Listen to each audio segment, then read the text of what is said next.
This is the Business of Apps podcast, bringing you actionable insights from the leaders of the global app industry and the world's fastest growing apps. You can find more app news, data and analysis over at businessofapps.com. Welcome to the Business of Apps podcast. On this show, we invite app industry professionals to cover various topics. We promise to do our best to keep it both insightful but brief. In this episode, we have Alexandra Lamachenka, Global Marketing Manager at Skyscanner. Alexandra, welcome to the Business of Apps podcast. Hi, Art. Pleasure to be here. Okay. By this point, I guess you've heard it countless number of times. The world has changed. We all live as a new reality of Covid-19. It touched on the whole global economy. But one of the major industries that was hit really hard was airlines. Following the domino effect, it impacted many mobile apps that offer services related to air flights. So we wanted to give you a more detailed picture of what actually happened in bringing up experience of one of such apps. But as always on this show, let's talk about you, Alexandra, first. Tell us about yourself. Yeah, so I'm a global marketing manager at Skyscanner, and I was working at Skyscanner for 2 years already. And right now it is definitely unprecedented times. Like, this is hard for both like company and employees, but we are getting there. So when before I joined Skyscanner, I was working at Splitmetrics, A/B testing software, and together with folks and many other people from the app marketing industry, we've created App Growth Lab app marketing course, which we are quite proud of. Oh, yeah, cool. Speaking of Skyscanner, can you give me a quick thumbnail sketch of what it does? Absolutely. So, yeah, I mean, Skyscanner is a leading travel company. Right now, we're available on all platforms, well, on desktop, mobile web, and app, obviously. And we started helping travelers in 2003. Like, it was 17 years ago.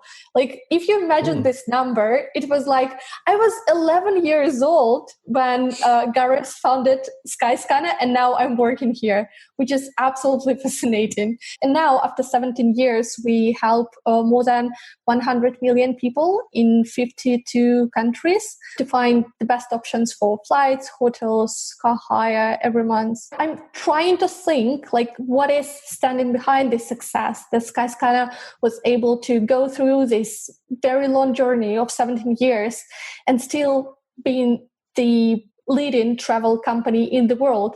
And I truly believe that one of the reasons for this success is our core philosophy: traveler first, partner second, Skyscanner third, and also our mission to lead the global transformation to modern and sustainable travel. And in these unprecedented times, it truly means a lot.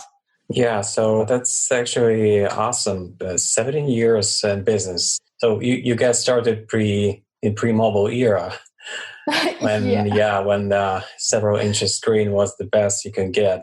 Yeah, and before Skyscanner, like Skyscanner started just as a simple spreadsheet when truly it was just an Excel file where people were comparing deals on flights. And right now, like, we are serving that many people in the world, and they can do it and book their whole trip with us in a matter of minutes. I find it super fascinating. Yeah, and you said the core philosophy is traveler first. Kind of simple, but at the same time, it's not like many companies do follow this philosophy for real. They may claim that they put people first, but this is just superficial. It's not real. You should deliver on your promise. Otherwise, it doesn't make any sense.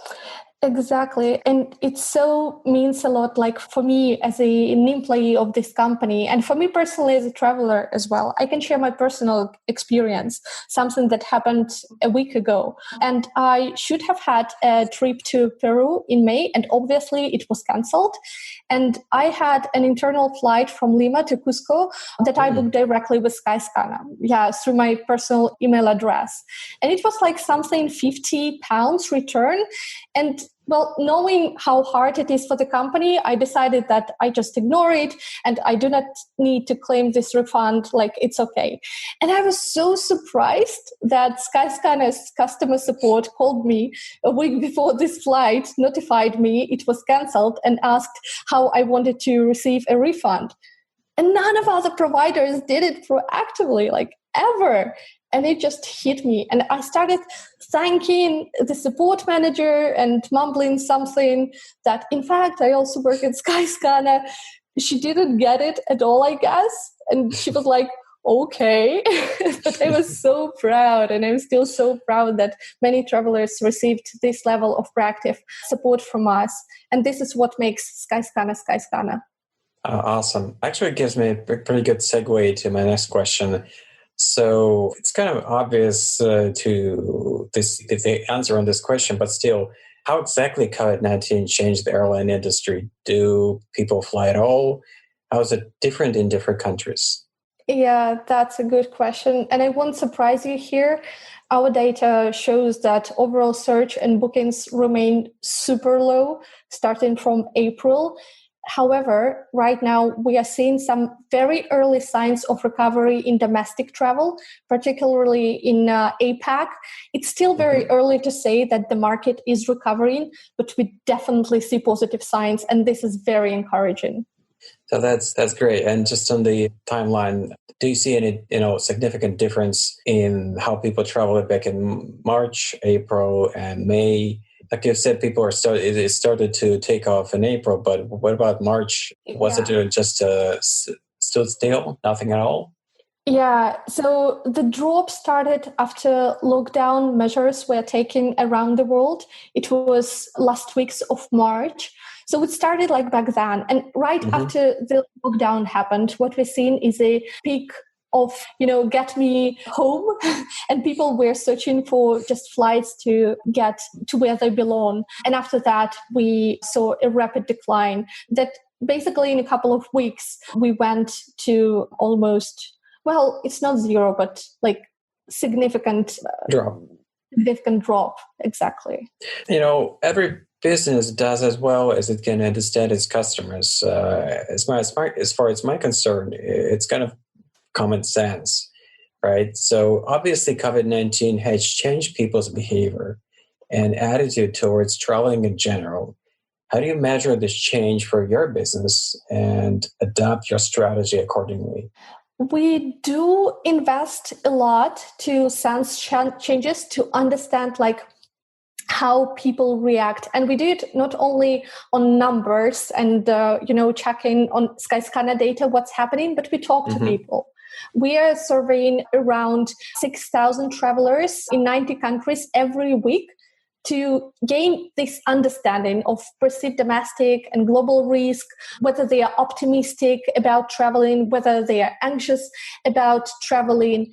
And we see, by the way, that the global travel anxiety has dropped from its highest point of 72% to the current and lowest figure of 58%, which is good.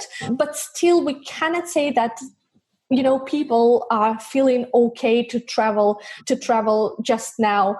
In some countries, again, in South Korea or Taiwan, we're seeing an increase in... Well, I think that New Zealand is closed right now.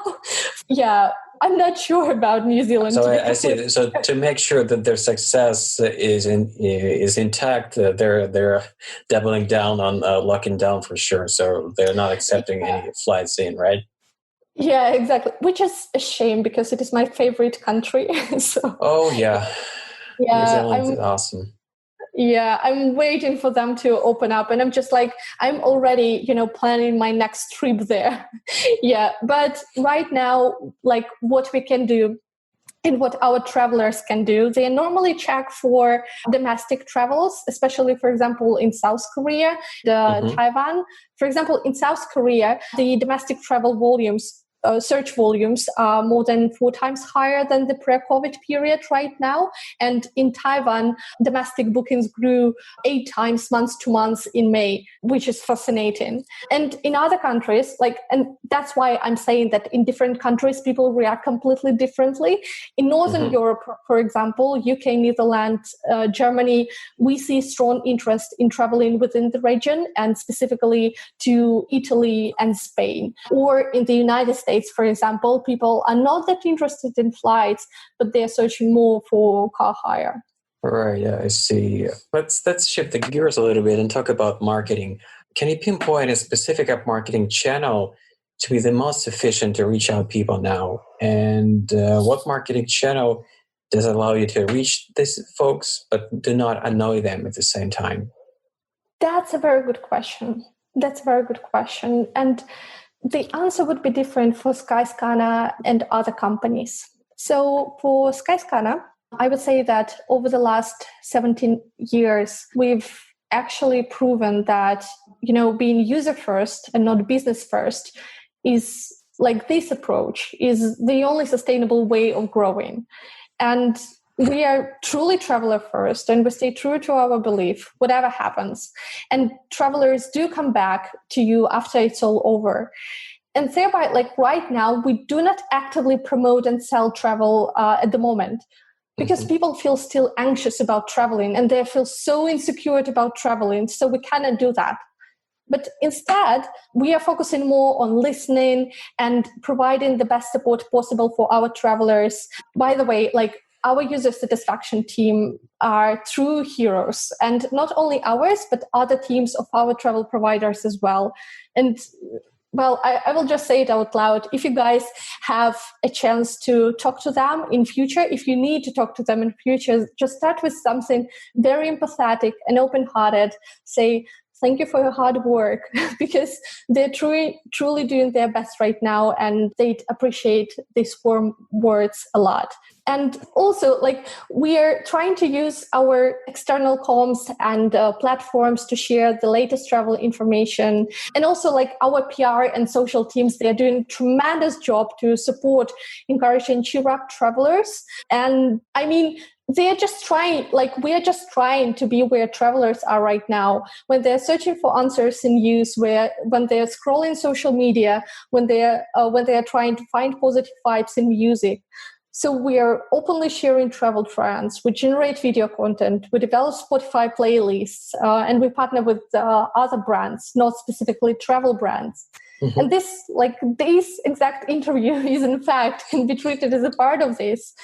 I'm trying to decrease this anxiety and to say that we do see positive signs and we will travel again soon, guys. So I would say that probably, and maybe this is the worst thing to say at the business of apps, but this is not a time for app marketing for us. This is time for user sat, for PR, for social content teams, these amazing folks.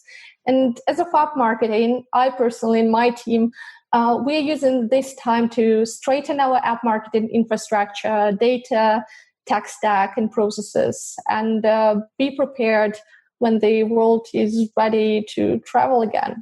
No, that's totally a valid answer. It just goes to show you that you guys really understand your business and people you're working for. So you're not following, general guidelines, cookie-cutter decisions. You have an ability to kind of walk in the shoes of people who you're working for and understand, no, that's just step back. You're not promoting yourself right now because it would make it's just worse. That's very smart. By the way, how many languages do you cover on a support? Because you guys working all over the globe. I would presume Chinese, Spanish, German. Yeah, so right now Skyscanner operates on over 30 languages. So we are basically trying to cover all languages our customers speak. Yeah, it's a pretty big list. Yeah. Now, do you think when this pandemic will be over, will people reverse their habits back to what they used to have before the COVID-19? That's a very good question. And to be completely fair, there is no straightforward answer. No one in the world knows how things are going to change. But we know that it will be different. And there is no vaccine right now. It's unclear when it will appear. And for example, some countries, they're closing already a border for countries with high infection levels. And people need to take an antibody test to be able to go to another country. So there are so many unknowns, and it will be restoring traveler confidence in travel will be the key here. And we believe that travel companies will need to consider three main factors, which are flexibility, safety, and trust. For example, travelers may decide that they prefer domestic travel in the short term to mid-term as the enhanced, all these hygiene and safety measures at airports will be super confusing or taking too much time for them. Or travelers will seek for flexible options and free cancellations because they do not know whether they will need to cancel their trip closer to the date because of changed travel requirements. I see. So yeah, I can hardly imagine how you can add on the list of things you're going through the airport, regularly, and it takes time. And on top of that, you can have the set of measures to prevent the COVID-19 spreading. I don't think I can see the major airports working on the schedule with the extra procedures. All right, so let's switch the gears one more time and talk about something completely different. I have a few quick questions for you. So they are quick. Okay. Are you iOS or Android person? iOS. All right. So I'm taking notes. So the pile of iOS folks are bigger. It is bigger. Well. So what is your first mobile phone? Oh gosh, it was so long ago. It was Nokia 3310. You know this model? It's like you could basically break glass with it. Yeah, that's what the hit. This is what people are telling me on my previous guests, not the 50%, but yeah, I can hear this model pretty consistently. I don't think I recall using I can't recall using this model specifically, but I do remember holding it in my hands. Yeah.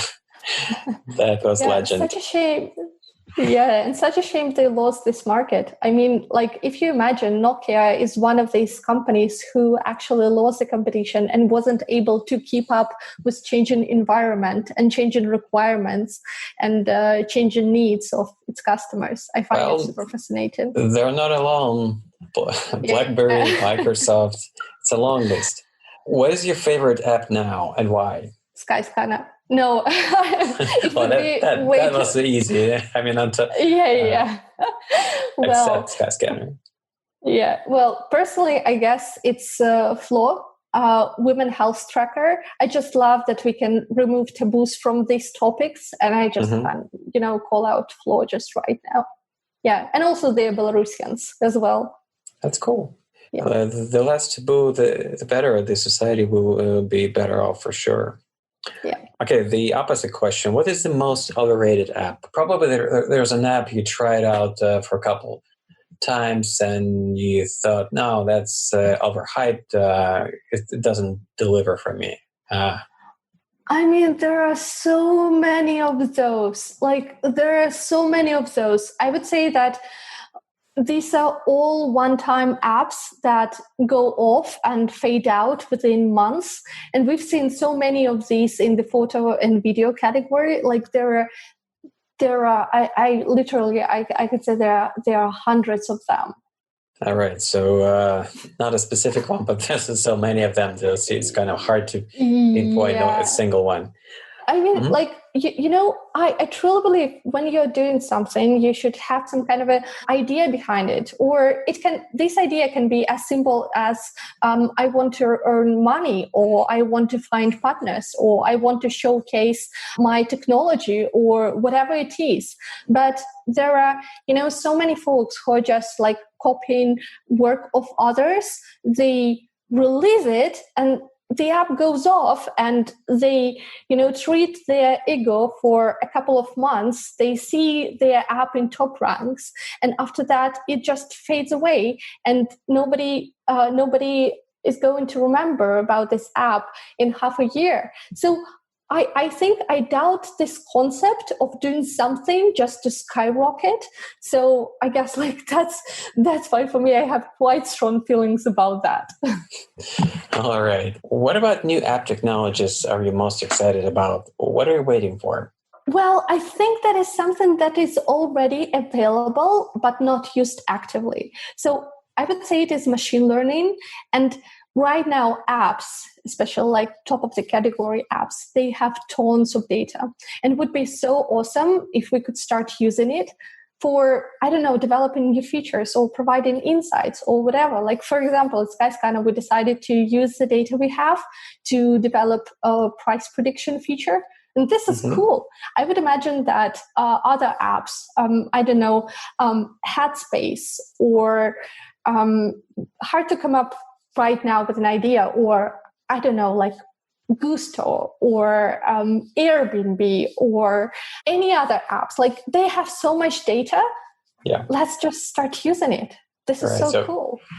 You can figure out patterns that it's just really not possible to do for a human being, but the machine learning algorithm will be capable to leverage all that data and improve the service and deliver more, be smarter. Like Siri, that doesn't frustrate you every time you try to ask a complicated question. It will be truly essential, truly artificial intelligence. Yeah, and I mean, Apple is providing such an extensive support right now to apps who want to do that. So I think that the gates are open, and it's up to us to just start using the data, because like everything's available right now. Yeah, hard work and time. We'll see. Exactly. Okay. Before I let you go, that was actually the final question, but there's one more. How can people know more about what you do? The company will, hopefully you will just hear from the company, but what you can do, you can just install our app and opt in for our marketing communications, and we will notify you about everything that is happening in the company and like everything that you need to know as a traveler. So this should be very cool. And I personally, I'm trying to be quite active on LinkedIn. So if you could find me, Alexandra Lamachenka on LinkedIn, let's just keep in touch there. Terrific. Thanks a lot for your time in coming on our podcast, Alexandra. Thank you so much. It was fun. Thank you. Bye-bye.